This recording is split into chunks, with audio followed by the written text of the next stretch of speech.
Good morning students, welcome back to Hindi literature class. आज बच्चों हम लोगों ने अपना पार्ट कविता वाला पार्ट कंप्लीट कर लिया था। आज हम अपना नया पार्ट शुरू करेंगे जो है पार्ट 10। नाम क्या है? मोर और सांप। ठीक है, आज हमारे पार्ट का नाम क्या है? मोर और सांप। एक छोटी सी कहानी है मोर और सांप की। तो चलिए हम लोग इसको पढ़ते हैं, रीड करेंगे। सबसे पहले शुरुआत करेंगे, पेज नंबर 48 आप लोग निकाल लीजिए।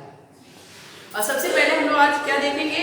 दिए गए तरीके से हथेली की छाप लगाकर मोर बनाएंगे। ये देखिए, आप लोगों ने यहाँ पे क्या बना है? मोर बनाया गया। कैसे बनाया गया है?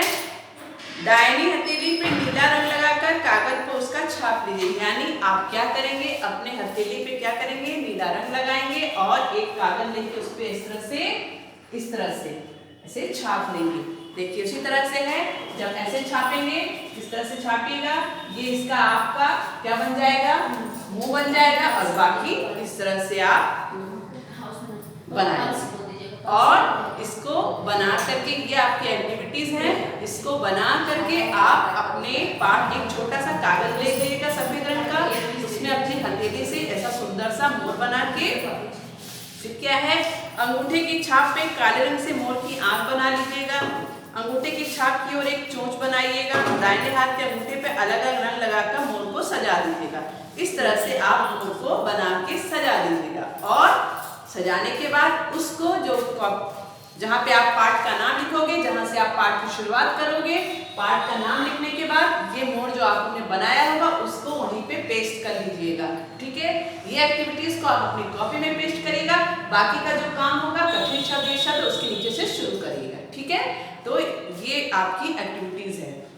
अब हम शुरुआत करते हैं अपने पाठ की ओर। आओ पढ़े।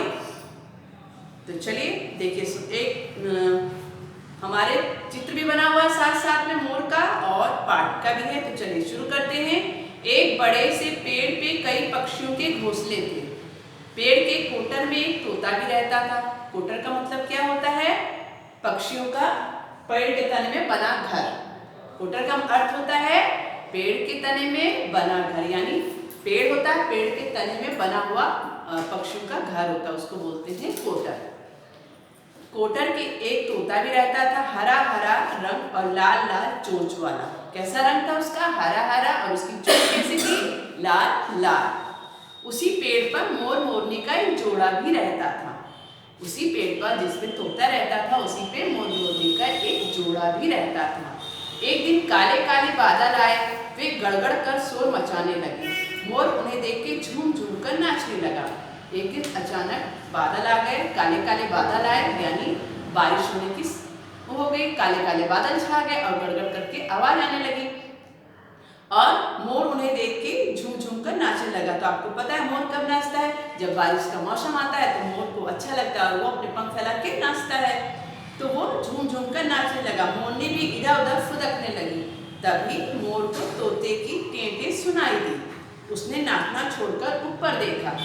तभी मोर को तोते की टेंटे सुनाई दी। उसने नाचना छोड़कर ऊपर देखा। सभी पक्षी पत्तों में छिप गए थे। तोता अब और जोर जोर से टेंटे करने लगा, यानी तोता बोलने लगा, टेंटे करने लगा था। मोर को लगा तोता उसे बुला रहा है।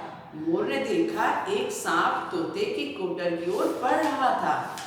तो मोर को लगा, जब तोता बहुत टेंटे कर रहा था तो मोर को लगा कि जरूर उसे कोई परेशानी है, वो हम लोग को बुला रहा है। तो जब मोर उसके पास गया तो देखा तोते की कोटर की ओर एक सांप था जो बढ़ रहा था।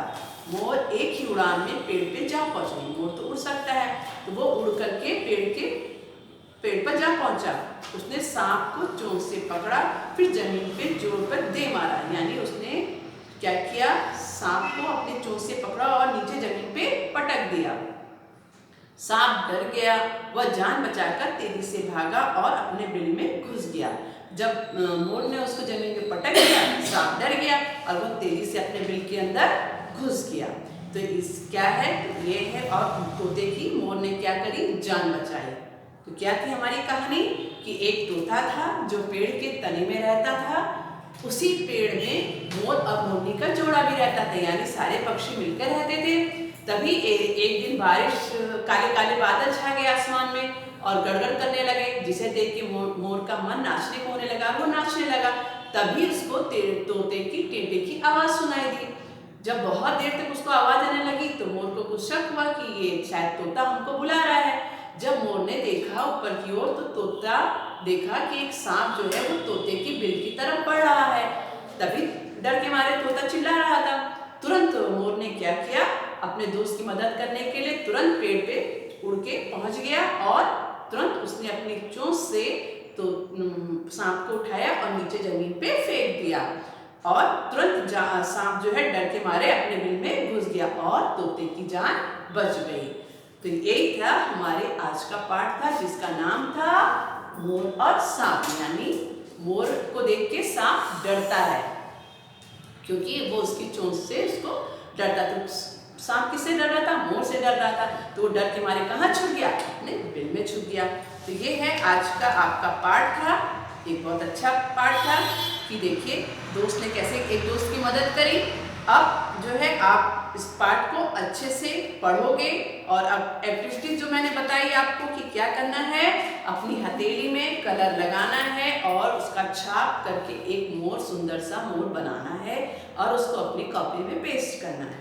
ठीक, इसके बाद आप पाठ को पढ़ोगे। अब दिया है मोर ने ऊपर क्या देखा होगा, तो मोर ने क्या देखा होगा कि एक सांप जो है वो तोते की बिल की तरफ बढ़ रहा है। अब नीचे दिया है शब्द और अर्थ। क्या क्या है? घोंसले। घोंसले का मतलब क्या होता है? पक्षियों का घर। घोंसले मतलब जो पक्षी अपने घर बना के रहते हैं ना, उसको क्या बोलते हैं? घोंसला। उसके बाद है कोटर। कोटर का अर्थ क्या होता है? पेड़ के तने में बना घर। पेड़ के तने में बना घर, उसको क्या बोलते हैं? पेड़ होता है ना, पेड़ में ही बना रहता है, वो अलग से घोंसला नहीं बनाता, पेड़ के अंदर ही घर टाइप का बना होता, उसी को बोला जाता है कोटर। ठीक है, अब कुछ कठिन शब्द हैं, उसको भी आप देख लीजिए। क्या क्या है कठिन शब्द? कोटर, चोंच, गड़गड़, फुदकना, जमीन, झूमकर और सांप। ये सारे कठिन शब्द आप अपनी कॉपी में करेंगे, साथ ही साथ ये शब्द अर्थ भी आप अपनी कॉपी में करिएगा। और देखिए लिखा है ओह ऐसा क्या। मोर अपनी सुंदर और भारी पंखों के साथ भी उड़ सकता है।